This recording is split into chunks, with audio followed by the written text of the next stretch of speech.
owner and Queen Bee at Big Buzz Idea Group. I'm excited to welcome you to the Breakfast Club this morning.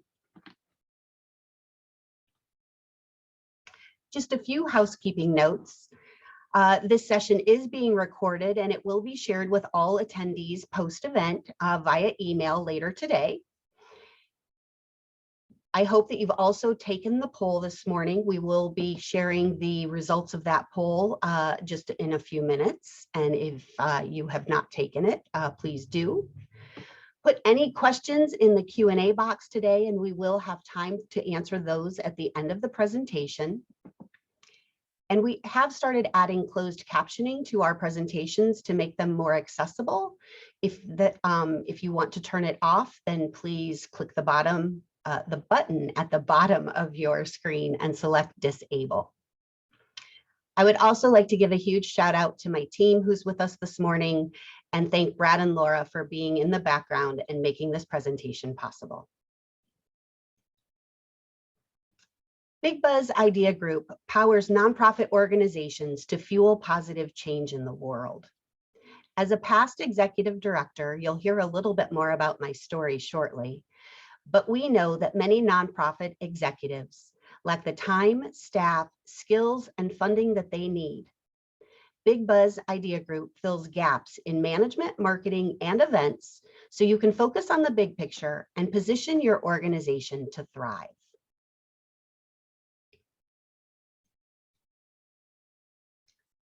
Laura, are you able to share the poll results with us, please?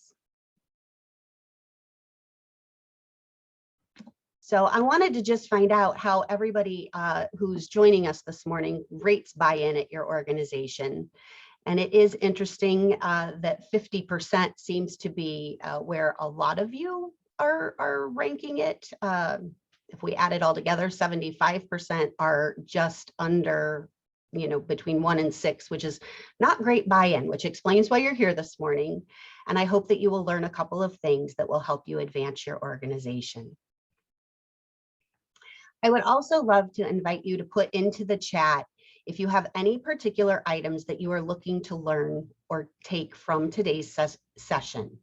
I think that this is a powerful opportunity to just really make sure that we are connecting with all of you. And so I would love to invite you at this time to put into the Q&A what you're hoping to learn or what one thing would make this morning worthwhile for you to be here.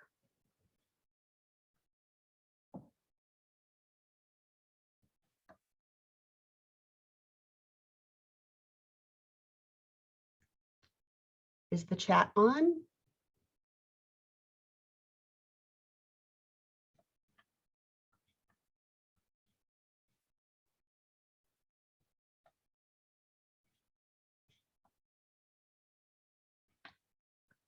How do we win over longtime staff who seem to be a bit jaded and cynical? That's a good one. Anybody else? Everybody else still waking up?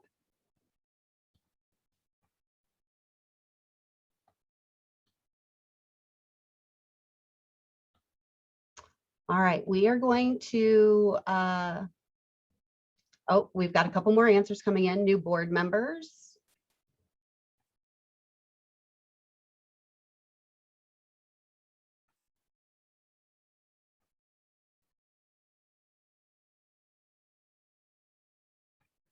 All right, we're going to start with an exercise this morning and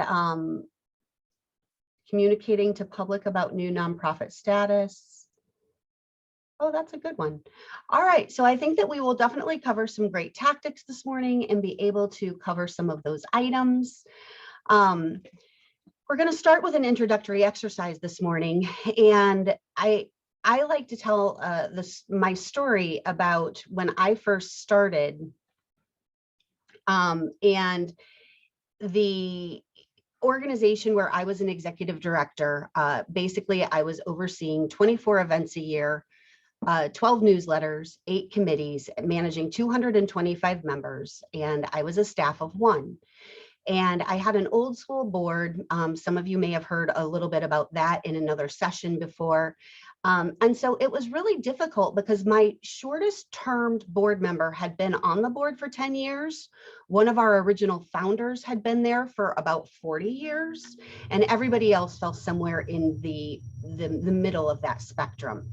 I did not have good buy-in, and I did not really know, as a young nonprofit executive, I wasn't really clear about what to do to be able to adjust that or change that. And so over time, I've learned an awful lot of tips and tricks that I think just have helped me tremendously. And so today I'm excited to be able to share some of these with you.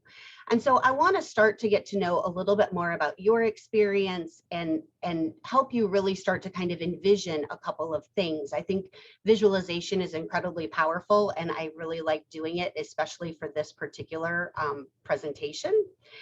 And so at this time, what I would like to do is share a link with all of you that will allow you to come into this Jamboard that I've created. I hope everybody can see that now. And on the left side, there are these sticky notes.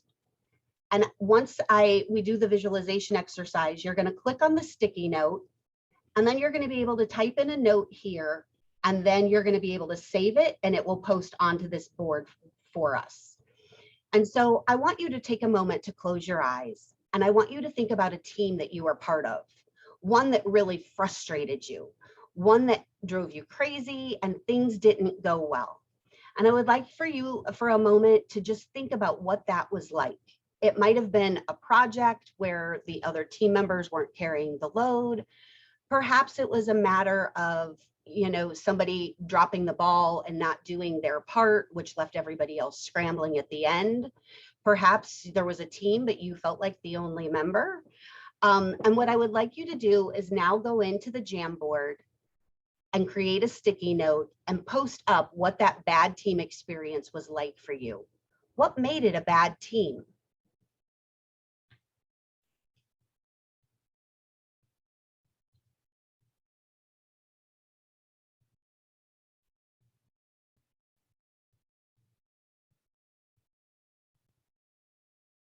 And again, you'll just click on that sticky note on the side. Poor communication is a good one. Personal agendas happens all too often.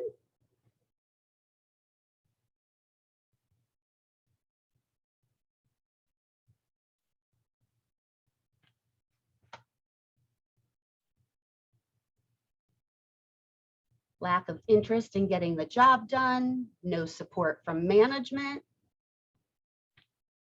Definitely a barricade, right? That certainly makes getting anything accomplished difficult when you feel like you're the only one trying to move the initiative. No cohesion, poor leadership. Yeah, I think that cohesiveness, right? Everybody's got to have a shared vision to kind of know where you're going. We'll talk about that a little bit today. Poor leadership absolutely can dampen everybody's spirit and your ability to be productive. And now I would like to take a moment to go ahead and think about a great team that you've been part of. Think about any team that you've ever seen really succeed and what made them really accomplish great things. And we're going to do the same exercise, but in envisioning a good team and what made them successful. We might even think about a great sports team. You know, sometimes when I think about champions, I still think about the Bulls and their glory days with Michael Jordan and all of their success that they accomplished. Sometimes I think about just being able to successfully complete a project for an organization. We have one organization we've been working with that really was very siloed and disconnected. And it's been really exciting to watch them come together and by creating that vision and watching them work as one team with one dream, if you will. And please go ahead and when you're ready, add a couple of Post-its here. Shared goals, same goals, common theme there for sure. And add a couple of sticky notes. Love to know what your experience was and what you think made your good team good.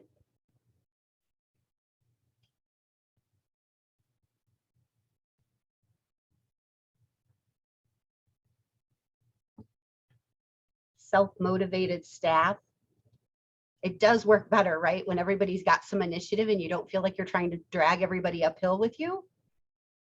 No competition among staff. That's a big one. Early in my personal career, I know that we had a lot of competition, and it really just, it's demotivating and demoralizing and really complicated when people are worried a lot more about getting personal props or personal pats on the back rather than being part of a team. Clear objectives, you can't get anywhere without them. A diverse skill set to accomplish the necessary tasks. I really like that one. We all have unique gifts and talents, and it really is a unique combination of those skills and talents that allow us to advance. So that's really good. I appreciate you sharing this morning, and thank you for participating in that. As we go through this is one of my favorite quotes. I talk about it all the time internally here at Big Buzz, and I think it's so incredibly valuable that the strength of the team is each individual member. The strength of each member is the team. And so it's really important. You talked about it with your Post-its this morning and your past experiences, but we have to be able to have a shared vision and something that is bringing the team together. And then we have to utilize everybody's skills and talents for maximum efficiency to achieve success. And it sounds so simple, but we all know that it is not always as easy as we want it to be. So today we're going to talk a lot about how, a few things that I think can make a big difference for you, and hope that you'll all have some takeaways and be able to leave and create a little bit of a better buy-in for your team and your organization. There are two keywords that I think are incredibly important in this process. Co-creating is a management initiative or form of economic strategy that brings different parties together in order to jointly produce a mutually valued outcome. The best example of this co-creation model is, it's a lot about how Zappos was founded and formed. They really bring people together and continue to utilize everybody's ideas and input in a way to create that buy-in and help their team achieve success. Not everybody's meant for that culture at Zappos, but they have it set up in a way that you know that pretty early on, whether you're the right fit or not the right fit, and they're okay with that. They know that not everybody's going to be the right fit. But I think that this co-creating model is something that sometimes we think we have to have all the answers. And when I think back to my first role, that first time when I was an executive director, and I remember that board founder said something very poignant to me when I thought that I needed to just do everything. People were not supporting me, in my opinion, and I felt very frustrated. But he told me, he's like, sometimes people want to feel like they matter. They want to feel like they're helping. And so that co-creating is a way to start the conversations a little bit early in the process. And sometimes you may have a really great vision or be very clear on where you want to go with a project or an event or an initiative, but being able to even just bring that, what still seems like a concept, to a discussion group can often create more buy-in by asking for their feedback on that initiative or project and trying to get them on board in the early phase. The other thing that I think is incredibly important for us to talk about is community culture. Next month's Breakfast Club will focus on culture a lot more. But for today, we're just going to kind of talk about the high-level definition that it is a set of shared attitudes, values, characteristics, and practices that characterize an institution or organization. It really is this combination. If you take a moment to think about it, often a culture exists far before we even realize that it's there. And so when you start to think about your organization, what shared values do you have within your organization? Shared attitudes, shared beliefs, shared customs. I think that sometimes we have more culture baked in than we realize. And so oftentimes, right, there's going to be a value that brings people to your organization. Perhaps it's about strengthening the community that you live in. Perhaps it's about ending hunger. Perhaps it's about educating more children. Whatever your cause is, you have some shared values and that start to build because you are a mission-based organization, and it starts there. The attitudes then continue to evolve out of that. And so I think as we think about these things, you have to also utilize this in building some of that buy-in down the road and remembering what brings you all together. And we will talk a little bit more about that as we move along today. So when building buy-in, as I mentioned, co-creation is key.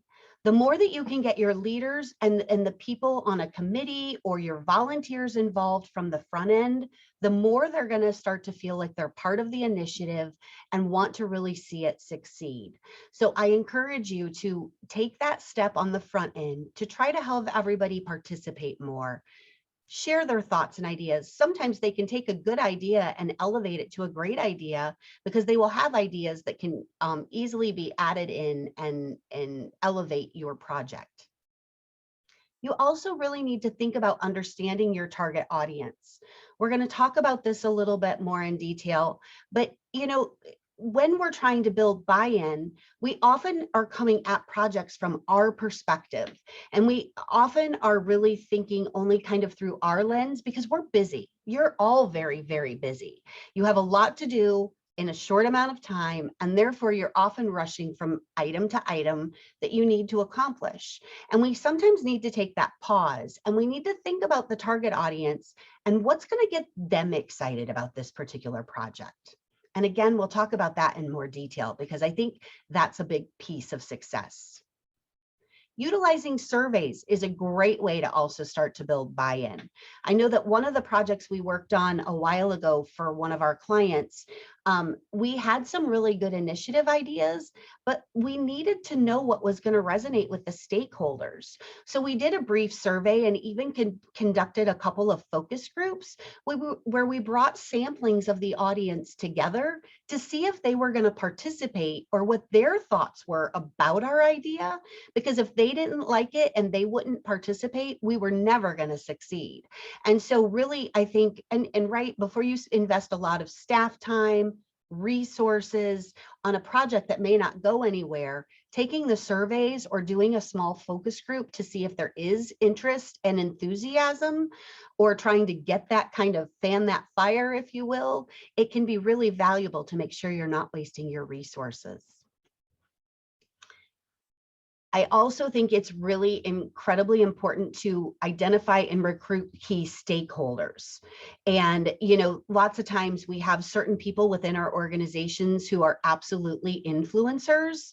And, I will again go into this in more detail as well. This is kind of the high level overview, but, you really want to get people on board with you who are going to be able to talk to others. Because what I realized, I think, I didn't see it early in my career, but now with the organizations that we work with here, I see it all the time that you are one person and you can't talk to everybody in your network, in your circle of influence and what have you. And so really starting to be able to get those key stakeholders, working in alignment with your board president is ideal so that the board can really get the board president can get the board excited, and how that all trickles through your organization is incredibly important.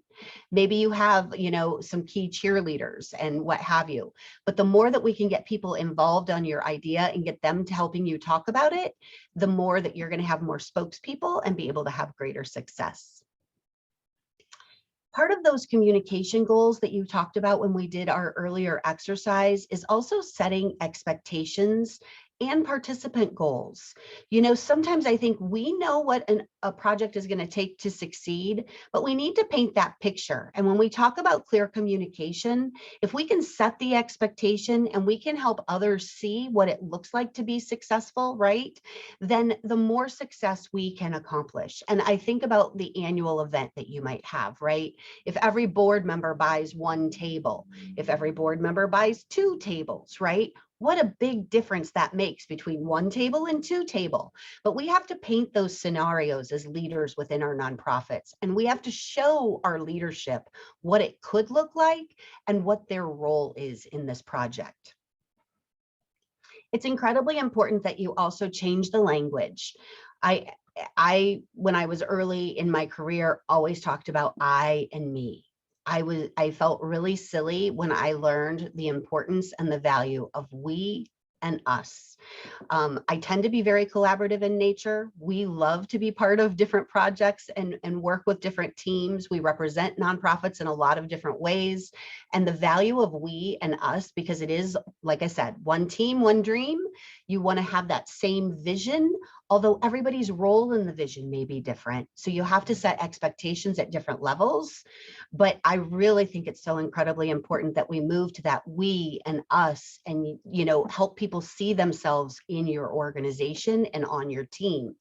I think team is a very valuable word that I know we talk about a lot, because we want people to understand that we can't do it all by ourselves. We are part of a team, and, you know, teams always have more success when everybody is fulfilling their role at the table. And I think it's important that we identify those meaningful contribution opportunities. I talked about it a little bit with that founder who kind of advised me and helped me learn how to do something a little better. But, you know, if you think about it, right, these days people have a lot of demands on their time.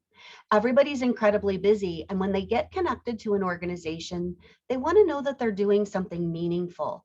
So we as leaders also have to, I think, break down what success looks like into small bite-sized chunks, and then kind of offer up a menu to our participants and our supporters and our board and our volunteers and our staff, to let different people then take different parts of the assignment. And when they feel then that their whole piece comes together and makes the full puzzle picture of success, I think people feel more fulfilled in contributing to your organization and your mission and your project. And I think they're more likely to return and want to get more involved. And so we have to set that up a little bit, and we have to work to create that on the front end. And I think that when you take the time to break that down into some bite-sized chunks, then I think you will see more success around that. It came up earlier about the importance of communication on our earlier exercise. I think that 95% of success in any organization comes down to communication. And I think that it is something that most people feel that they're doing really well, and most recipients feel like they are lacking or not receiving enough communication. And so we have to really think about what good communication looks like.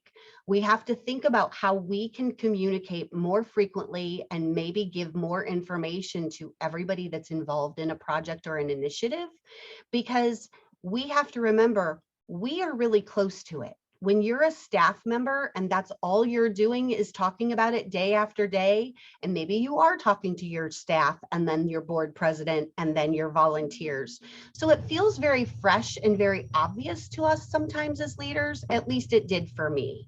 And I think that the more that we can start to really share that from, you know, to each of the constituencies that might be participating, the more successful you're going to be. And sometimes we have to remind them, right? Because volunteering or participating in our organization, it might be an add-on for a busy person in their already busy life. And so we have to sometimes refresh their memory and remind them about their role, remind them about the latest results, give them an update on where we're at on achieving our goals. And I think that most of the time, when I had first started, you know, I had a vision of what success looked like, but it took me a couple of years to realize the value of sharing what I thought success looked like, so that everybody could see how we were going to evaluate success on the back end. And when I like to use the map example a lot, because if we're here in Chicago and we want to go to California, right? When we have that vision and we share it, everybody can hop on board and we can head straight to California. But too often, a lot of nonprofits that we work with, they don't have that vision necessarily. You know, it may not necessarily be recorded. It might not be, really documented well for sharing. And so sometimes it feels like a lot of organizations are leaving Chicago and going to New York before they're going to California. And so when you really help share what that success looks like and share your vision with people, then they can get on board and be more effective as well. And so, for some organizations, success might be the amount of money that you want to raise. For some people, it might have more to do with your outcomes. Maybe it's growing your audience and the social media reach. Perhaps it's building your team and bringing more people into your programs, on your board, or just getting more members for your organization. It doesn't matter what that vision is. The importance is that you share that vision. And as we're describing success, we have to then drill it down. Again, I mentioned that it's easy to think about our perspective, right? We know what our organization needs. We know what our ideal accomplishments might be, and we know what we're trying to achieve. But then think about it from, the management perspective. Think about it from your staff, your leadership team. If you have are fortunate enough to have a full team. Think about it from your sponsors and your partners. What does success look like for them, and how can they contribute? Oftentimes your sponsors are really in your court, your donors, right? They want to see you succeed. And if you can help paint a picture about what you're trying to accomplish, and they are really passionate about your mission, they will help get on board and help drive this. So it's important from an attendee perspective. If this is an event or a program, what does the attendee or the participant see from success if they're getting involved with your initiative, whatever it might be? And so again, I think that this can sound a little bit laborious, and it can sound a little bit, like tedious, I think.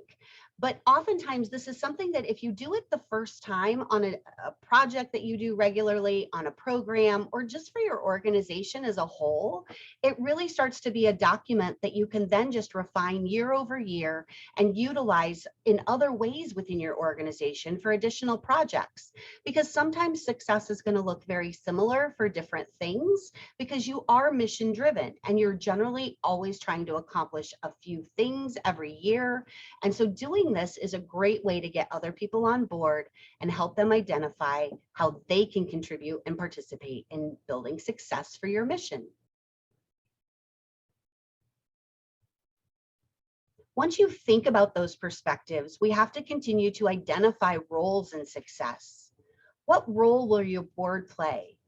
We had a lengthy board expectations presentation, but the short version here is that you have to really think about what are the expectations of the board to achieve that success.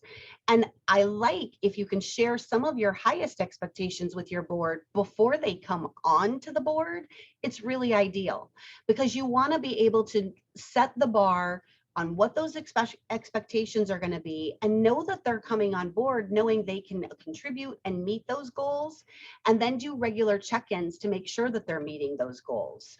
And so again, helping them see their role and why they matter. Again, I think sometimes I've been on too many boards where people show up once a month, and that's not enough engagement. And so by kind of giving updates, by maintaining those communications, by helping them see what success looks like, even inviting them to just be an ambassador sometimes, do they understand the value of that work for your organization?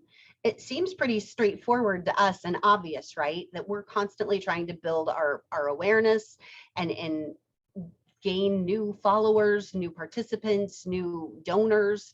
But sometimes the board needs to really be explained in very simple terms how valuable a contact might be and why it matters that they are constantly being ambassadors, perhaps with your existing members, right? You as a leader in your organization only have so many hours in a day, and you can't personally touch every single volunteer, every single board, every single sponsor. So the more you can enlist these resources, the more successful you'll be able to be. What role will your staff play? Hopefully you have a strong organizational chart and you are able to enlist all of the people that you need to achieve success internally as well. But again, it's important that they continue to have that visioning. If you want buy-in with the staff, again, Too often I've found with organizations that we work with that the staff doesn't know what the big picture is. Sometimes we get so busy trying to share it with our board or just creating it in our minds, but we forget the value of communicating it with the rest of the team, right? And so if we go back to some of those sports analogies and those examples, but if you think about Phil Jackson and the Bulls, like if he had all the plays and all the maneuvers in his head, but he didn't tell his team, how successful were they really going to be? So it's really important that you continue to help everybody see their role, including inside your organization. And then what role will the donors play? You know, again, and I think when you're with your donors, the importance of sometimes involving people in ways that aren't always financial will lead you to more financial gains as well.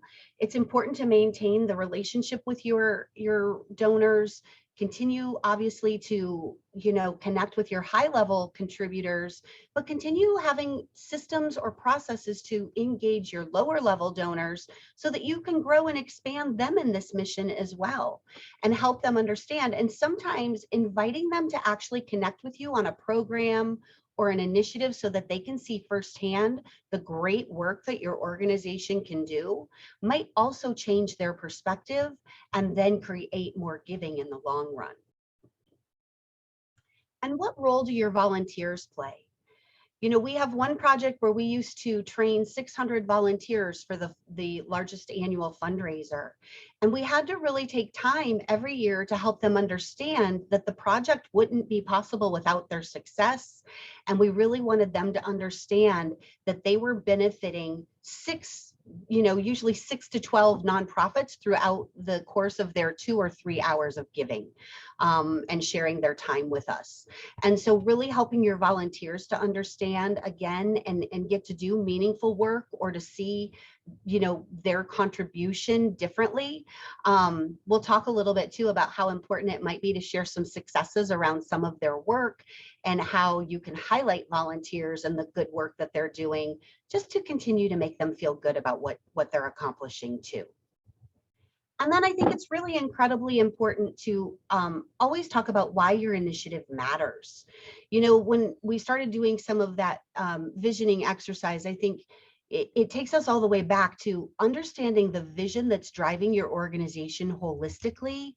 There is something you are trying to do to change the world. You are really trying to do great work at your organization. And so it has to start with that visioning and why it matters.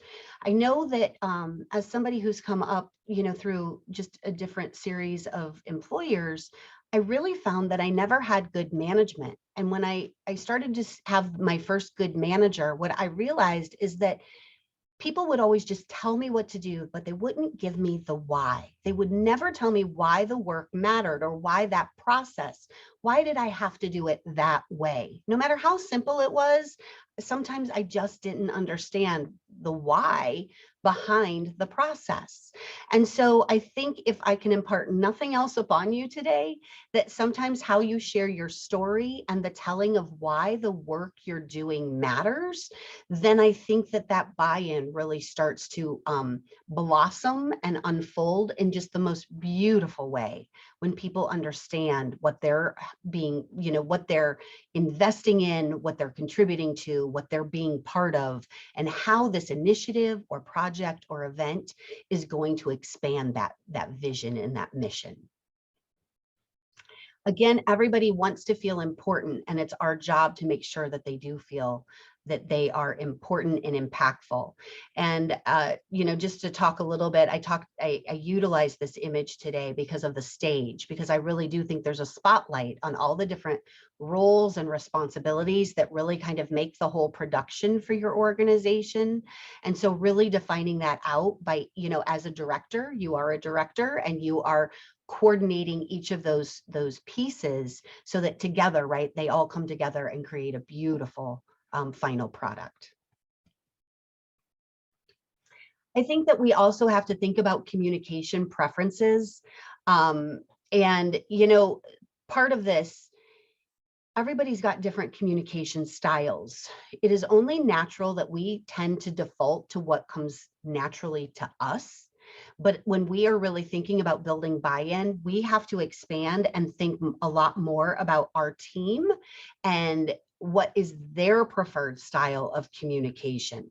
So really thinking about, all of the partners that we're working with, our sponsors, our board members, all of those different things, we have to take the time to understand how they prefer that we communicate with them. I watched one organization that I'm part of recently. They just did a survey and they're updating records where they're actually collecting this information as part of the membership profile so that they can get people connected in a more meaningful way right from the beginning. And so some people prefer the one-on-one. Obviously, that's very labor intensive and can be very difficult if you have to do that too frequently. But if you can do one-on-ones with a key group, maybe it is, inviting a select few of your committee members or your board members, or getting your staff on board to kind of do like mini trainings in group meetings can sometimes help alleviate some of those one-on-ones. Sometimes some of those one-on-ones are with your key stakeholders so that they can then continue out to their network in a more impactful and effective way. Or I think those one-on-ones can be very powerful if you have a volunteer coordinator who then disseminates it out to all of the volunteers. Maybe it's one key development director who then goes out to all your donors and sponsors and funders. And so those one-on-ones might be very impactful as you can help them customize and see the value of that work. And then you can move into some group trainings, group meetings that can start to allow you to prepare more people at one time and expand that network and continue to really, again, in setting those expectations, right? For all of those leaders, letting them know, what do you expect of them in sharing this information and how do you expect them to use this information, I think is really important. Email is something that I think is, it continues to be one of the most effective means of communication. It still can also be one of the most challenging. I know that my personal style, as an example, is that when I get really busy, sometimes I get short in my emails. I don't mean to.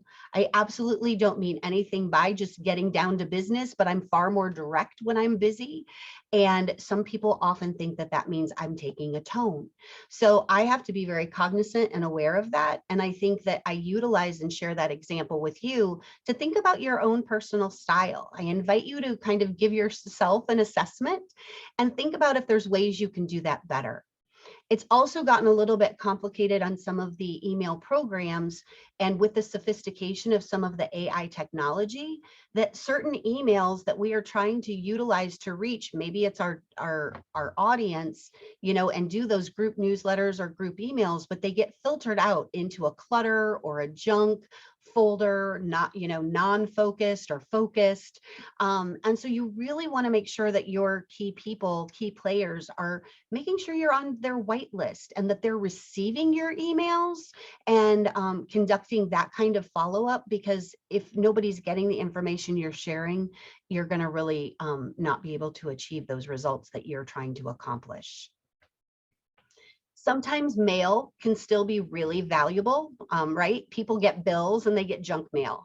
So sometimes when you send something that's a little bit more interesting or appealing, it's a great way to reconnect with your audience. Also, knowing your audience is incredibly valuable. One of our clients still sends out a printed quarterly newsletter because their demographic is older and they still prefer that tangible mail in their hands. And that's what they utilize to help keep people connected to their organization in a successful manner. They're still running the digital programs in addition to that, but it absolutely is them being aware of their audience and making sure that they're connecting.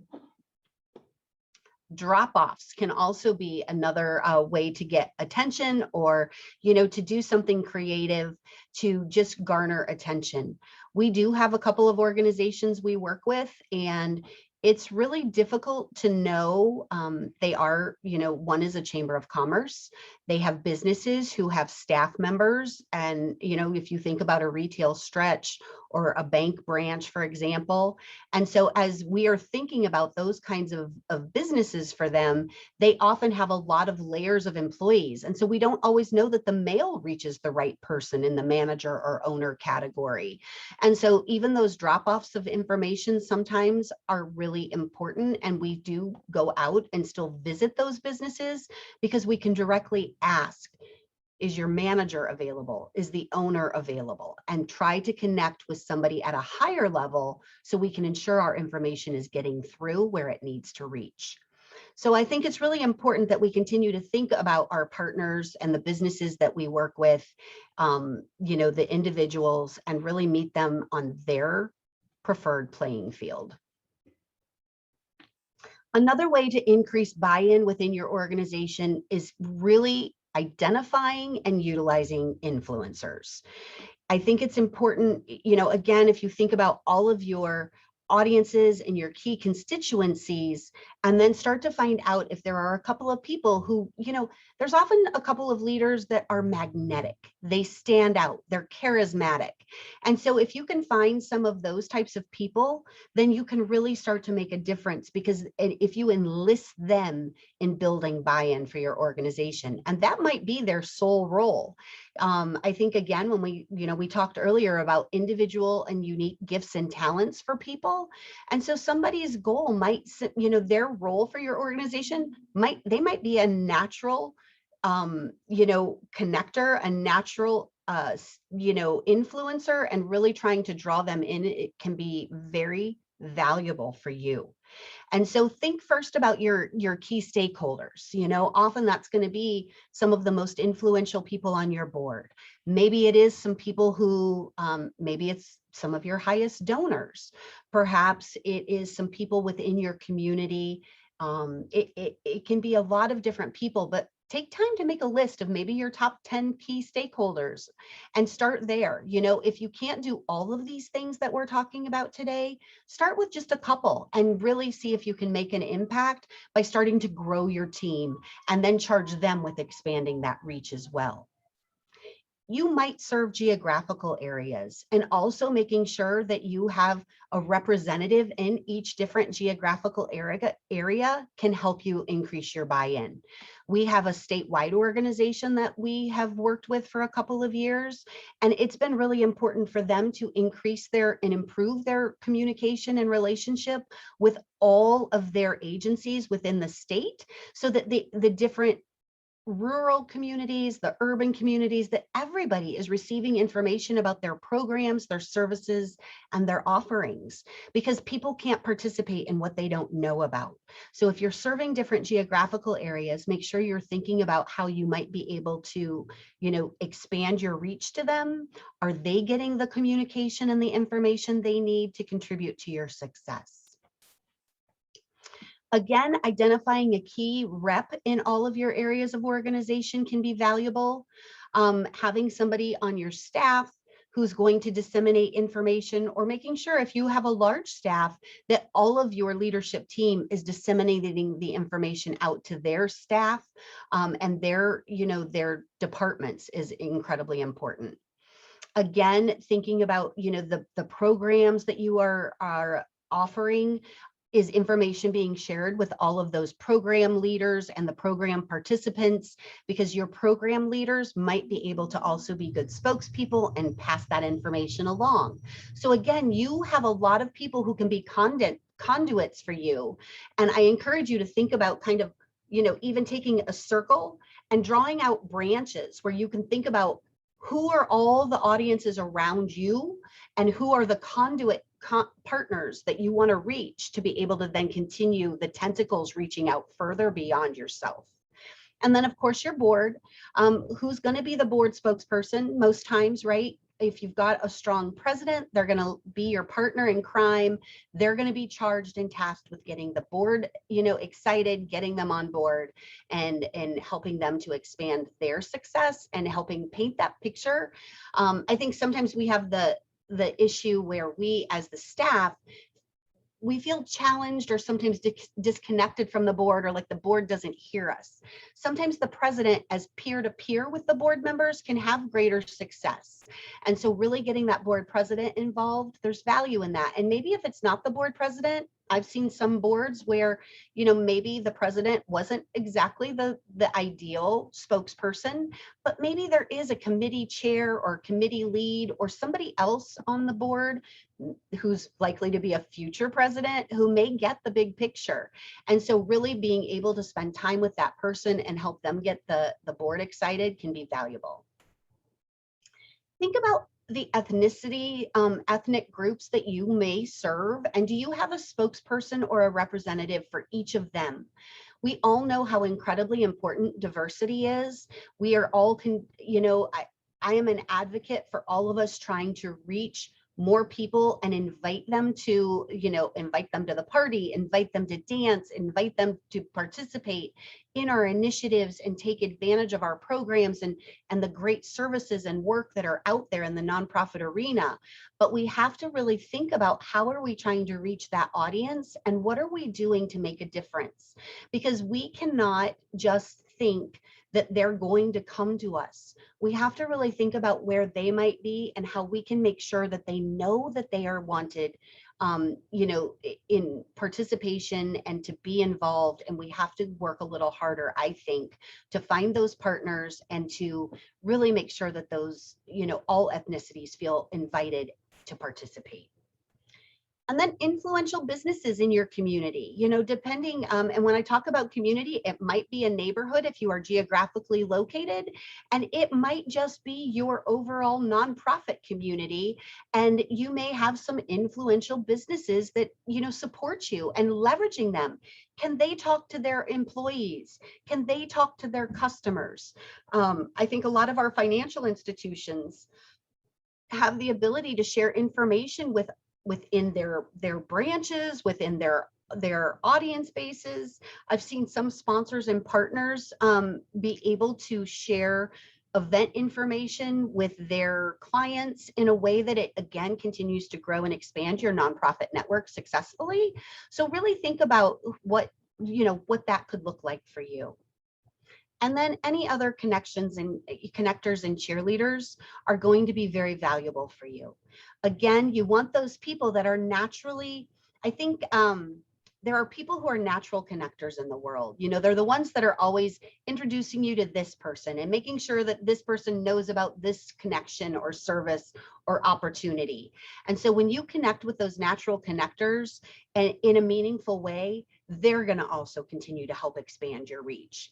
And I know sometimes we feel like we might be beating our heads against the wall and nobody's hearing our story, nobody's hearing the message we're sharing. But getting those cheerleaders involved who really can tell the story well, tell the story from a personal vantage point. I think some of the most successful story sharing I've seen and the why it matters has come from people who have either witnessed a success story or actually themselves been part of a success story, and their ability to personalize your organization and the great work that you do.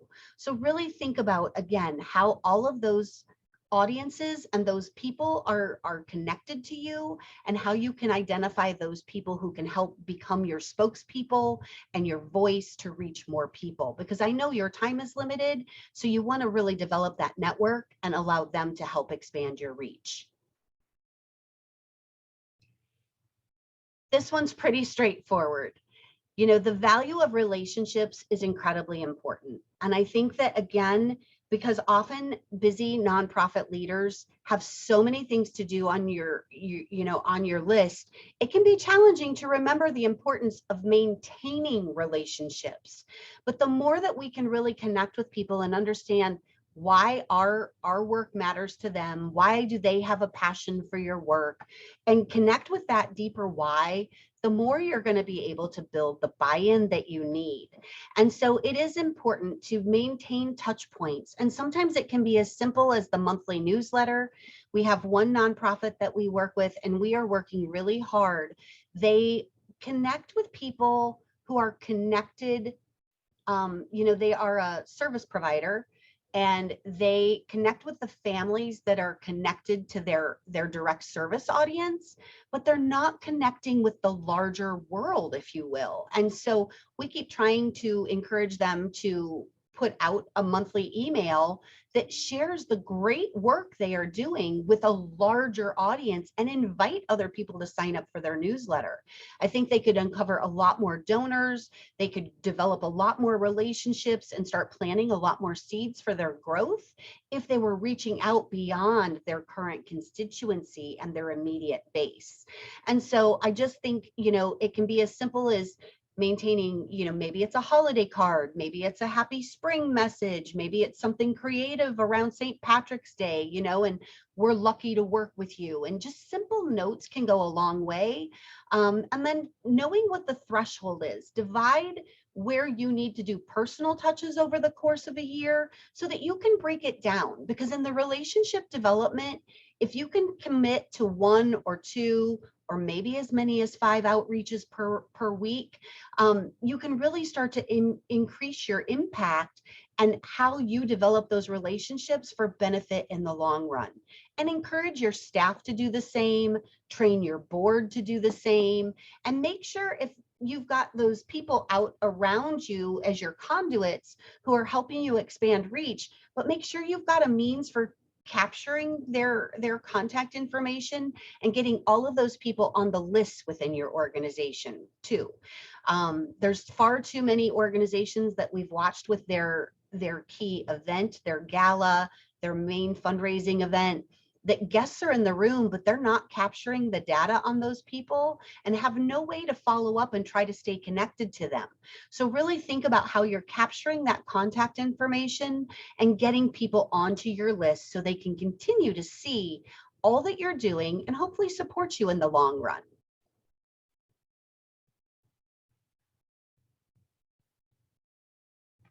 Developing communication pieces, I think there's a few simple rules that we need to really take a moment to address today as well. When I started, granted, this was many years ago now, but it was the photocopy of the photocopy that had been photocopied for like the 25th time. And so those things aren't appealing, right?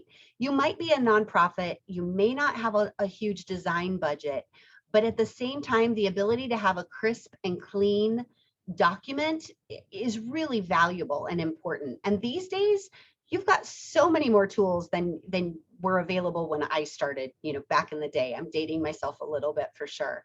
But, with Canva, which is a free program and what have you, you can just make sure you've got some clean graphics and images. And I encourage you to make sure you're doing that. Really make sure too that the content is broken up. I believe in a good use of some white space so that it has a nice visual layout, but you want everything to be very impactful. You want people to see it, you want it to catch their eye, and then you want to be able to show the most important information first. And I'm a past journalist. That was how I was trained. And so journalists, when writing stories, would often put all of the main content at the top, and they called it an inverted pyramid, with the most important content at the top and then the lesser details kind of down at the bottom, so that if an editor had to cut a story, they were not cutting the meat of the story. And that's how you want to look at your flyers, your materials, and what have you. They need to be simple. They need to be really clear what you're trying to tell them. There should be a call to action. And, really then kind of you can put any details down at the bottom, but trying to make sure you're very clear on what the most important message is valuable. I also have shared a few images of some projects we've worked on in the past. And I think, we've worked with one client who they changed the image for their main project every year. And I think sometimes you can start to lose some of the strength of your project or your messaging when people are seeing something new and can't make that connection, like, oh, hey, this is that event that I support every year. I recognize, this image, and this is something that I always give to, and I want to do that again. And so really thinking about kind of how you utilize the design elements is important. We have one project that uses this witchy poo, is what we call her, and she's different every year, but she remains consistent, and we've utilized her now for, I think, well over 10 years, so that she is eye capturing, and she is like our beacon to everybody, like, hey, this is that program you're always part of. But we keep her fresh, and we may change the scene so that we can change the design a little bit every year. And then frequency. Again, as you are working on your communication pieces, just mapping out in advance before you get to the final like hurrah on a project or a program, it always intensifies near the end. And things get busier than we can manage sometimes. And maybe the pace is going faster than we thought it would. And so if you don't set your communication cadence on the front end, sometimes it falls off on the back end when it's most important. We've seen far too many events at Big Buzz where no matter how far in advance we start our promotion, most of the registrations come in 2 weeks before the event. Some projects, it's as much as, as little as 1 week before the event. So making sure that your communication ramps up appropriately for that is incredibly important. If you can get a save the date out 6 months in advance, beautiful. Then give some monthly updates, and then maybe 2 months out, you start to pick up your cadence and really hit more impactfully, so that the month of you're hitting weekly. And then what does the final reminders look like as you get into the final phase? But have it mapped out and planned. You can start setting up some of those communications in the slower periods, so they're already ready to go as things get very crazy in the final days of the launch. And again, the communication plan development, timing. It's so incredibly important to roadmap that. And again, I have, when I was a staff of one, I often was still so busy, I didn't have time to create those communications in advance. But even a thank you for participating, you can do far before the event has started, so that you can have it scheduled and ready to go the next day after your event. I know that most nonprofit team members are exhausted following a large event. And so if you can really have it set up so it just automatically launches, you're going to be so grateful in the long run that you did. And so I encourage you to make time to get some of those details prepped, and then you can continue to finesse them or just tweak them in the final days before they launch. Really keeping communications customized to your key stakeholders and partners can also be important. You may not always be able to customize everything, but the more that you can, the more that they're going to, again, be able to then just take that information and share it with their audience. If you can tee it up for your board members, like, hey, here's all of the information, please push this out to your network. We have to remember to remind them about their role and their importance. And so again, we can get so busy on our own responsibilities that we forget to remind them. So make sure that that's on your schedule and that you don't forget about that. And you want to announce when the event goes live, when registration forms are maybe available. Again, the save the date is incredibly important. Planning reminders, even giving, a schedule to your board or to your volunteer group or to your staff. Again, making sure it's filtering out to all of your partners about when the reminders need to happen. How is that going to post? How are you going to keep plugging reminders in your, maybe it's not a dedicated e-blast, but it's in your monthly newsletter, so it stays on everyone's radar. And then a couple other things that we found to be really successful is also providing event and program guides. You want to keep them simple, but giving your partners social media toolkits that allow them to take an image already pre-made, already a pre-made message. It links back to your organization, or just remind them like, hey, we as the organization put up this post today, please share it with your network, this week. And here's the message, and tag this and do that. And so the more you can organize that for your partners, the more successful you're going to be when they have a template and they can just plug and play. You made it easy for them, and they can really start to help support you more in those promotions. We're going to be coming up on the questions. So I do start to encourage you to put questions in, but I also want to talk a little bit about the retention of partners and wrapping up on the back end of your project. Again, post-event surveys are incredibly incredibly important. You know, as you reach out to your volunteers, your board members, your sponsors, they have a very unique perspective of your program, your project, your event, your organization, and they may see things from a vantage point that you don't. If they're out in the field, if they're like on the trenches, you know, the front line, then they're just going to have a different experience. And sometimes you will have people who have some very key insights that they can share with you if they're asked. If they don't get asked, then the information just disappears. So I encourage you to make sure, again, and post-event surveys are something you can set up on the front end. Keep them simple, keep them short. I believe in a couple of open-ended questions so that you can really give those partners and participants the opportunity to give meaningful feedback that maybe doesn't get captured in kind of the quick, you know, button clicking becomes incredibly important.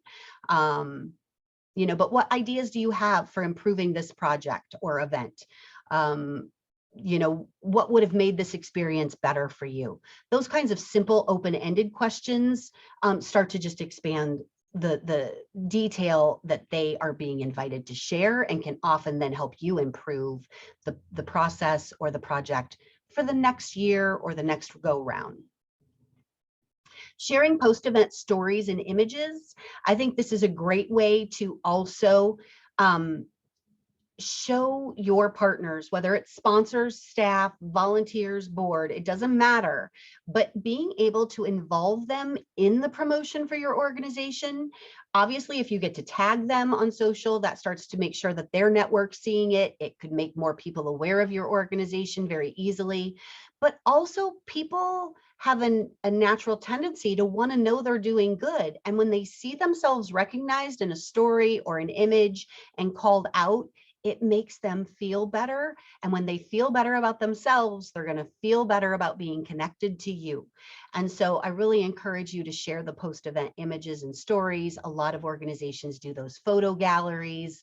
And so making that stuff available actually has a really powerful value for you. Share success stories.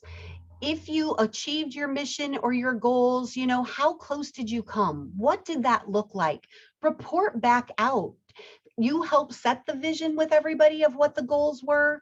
Don't leave them hanging. And it's not uncommon that we may not reach the goals 100%, but try to find the best way that you can put the spin on it. What did you accomplish? What really were the key takeaways? And maybe you didn't quite achieve all of your goals, but maybe you hit 90% of most of them and you got some great ideas for the next year. Or maybe, to nobody's fault, COVID-19 struck and you just weren't able to do as well as you had hoped. So, you know, really being able to share that story and help others understand where you thought that, you know, maybe something fell short or what ideas there are for improvements. But, you know, really openly sharing that information allows people to feel more connected. And sometimes we remember to share it on the front end, but we forget how valuable it is on the back end. Again, I talked a little bit about that public praise. When you are in meetings, I think, you know, making sure you are calling out to your board key contributions. The more you can individually list what made a difference for you and make each person of the team feel important, incredibly meaningful. I remember one nonprofit that we worked with, the executive director was a professional thank you note writer. That's what I really decided at the end of working with her, because she wrote personal handwritten notes to every silent auction contributor, every attendee, every donor, every volunteer, every board member. And she really, I remember I did a minimal contribution on a particular project and I got a thank you note from her. And I was like, wow, she's going all the way down to the lowest level of contribution and still acknowledging people.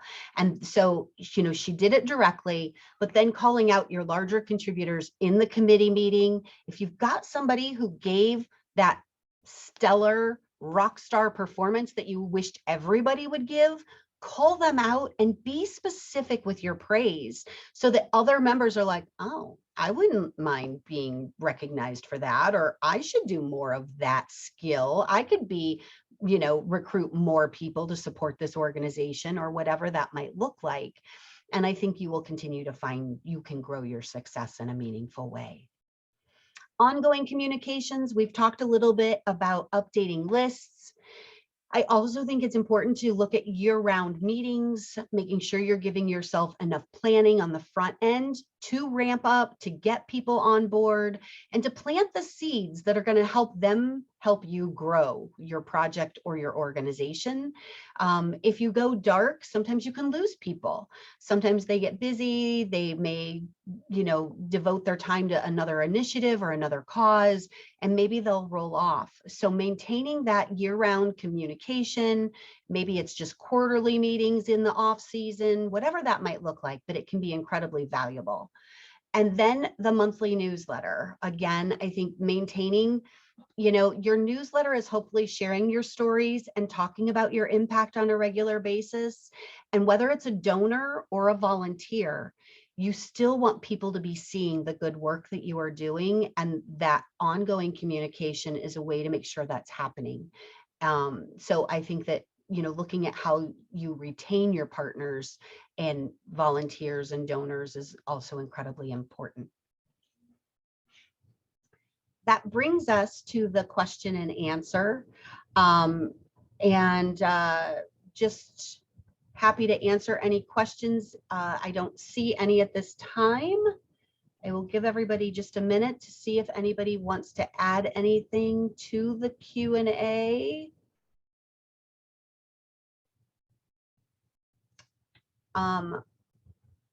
While we wait for the questions to come in, I will also just take a moment to talk to you a little bit about the resources that we have for nonprofit organizations.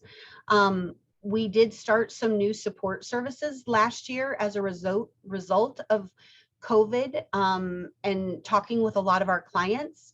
They wanted more support. And so we launched this Breakfast Club, which is our free event every second Thursday of the month. Next month, we are going to talk about culture, and we've got some other great topics coming up for the rest of the year. Next Thursday, we also will invite all of you to the roundtable, which is a discussion where it's a little more workshop focused, and I will directly answer your questions and work with anybody who chooses to participate in that session. It is a nominal fee of $10, and we really have come out with some great group thinking and new ideas for organizations to take back and directly improve their personal programs, whereas today was a little bit broader and more general information. And then we also launched the Power Cell, which I'm really excited about. The Power Cell is incredibly important for allowing executive directors to come together in a trusted, confidential circle with peers. You have to be on all the time as a nonprofit leader for your donors, for your staff, for your board, for your communities. And so these Power Cells, it is a paid program where we bring 3 nonprofit leaders together with myself as a coach, and we meet regularly at the same day, same time every month, and we group think your problems and help support you through your challenges, whatever they might be. And everybody learns from one another in those programs. It's really incredible to watch the growth, and you can problem solve with peers, and just really also have some accountability to meet your personal goals. And then we also offer personal consultation if needed. I am excited that a few questions have come in now. So there's a question about the best way to onboard new board members. And I think that that is a great question.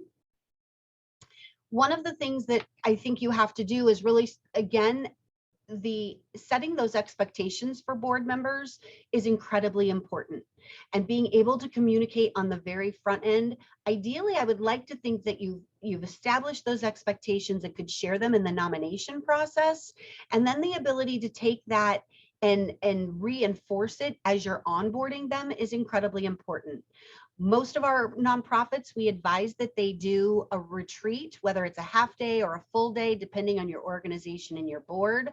One of our clients does a new board member training prior to the afternoon session that is then the full board retreat, and a celebratory dinner at the end of the day for team building. So you want to start to get them integrated right out of the bat. Make sure they have core information about how the organization works, the important dates and times they're going to need for the course of a year. And then I think a lot more could be talked about that. You know, if you wanted to bring that question to the roundtable, that is something we could talk about in a lot more detail because there's a lot of ideas around that. But I want to keep moving on just because of the fact that we have limited time, and I want to try to make sure we are addressing questions from everybody. So regarding communicating with constituents, any recommendations on better email or newsletter systems? MailChimp seems to always get to promotions folder or spam. That's a great question. And one of the things we have found is it's incredibly important that you are sending that those emails from your organization from a person. So oftentimes we may use a general email address like info@, but really the more that you can utilize your personal name and have it be, you know, Laura @ Brad @ and then the organization, the more that that's going to get through because you're already communicating with people on a regular basis, and that will help circumvent some of that.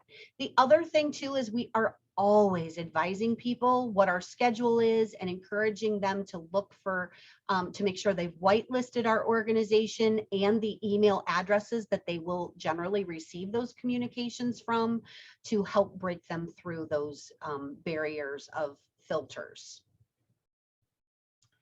And then my organization has been around for over 20 years, but moved into nonprofit status about 7 years ago. We are still hearing that people don't realize we are a nonprofit. Any tips?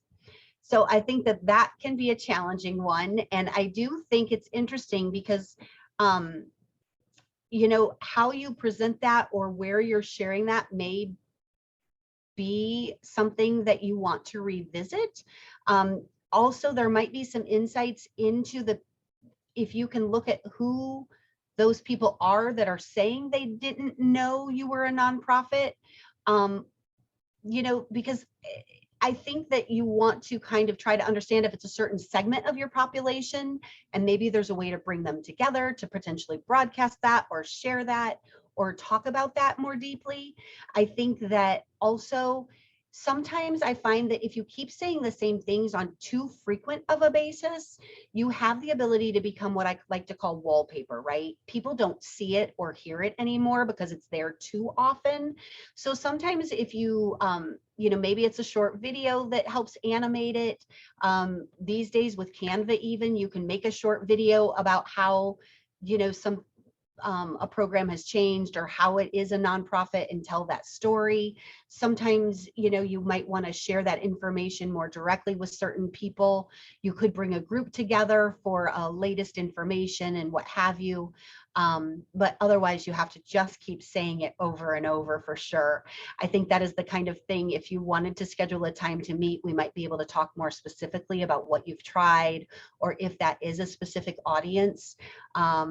But continuing to think about how you're sharing your story and if you're showing the impact so that you can keep also stressing the great work that your nonprofit is accomplishing to help people realize it's a nonprofit might be a great tactic. So with that, we are at time. I do hope that you have enjoyed this morning's Breakfast Club. I do hope that I will see some of you at the roundtable next week. And if you would like to directly connect with me about anything we've talked about today, my contact information is here, and I would welcome the ability to connect with you. I hope you have a great day and keep doing all the great work that you're doing. Thank you.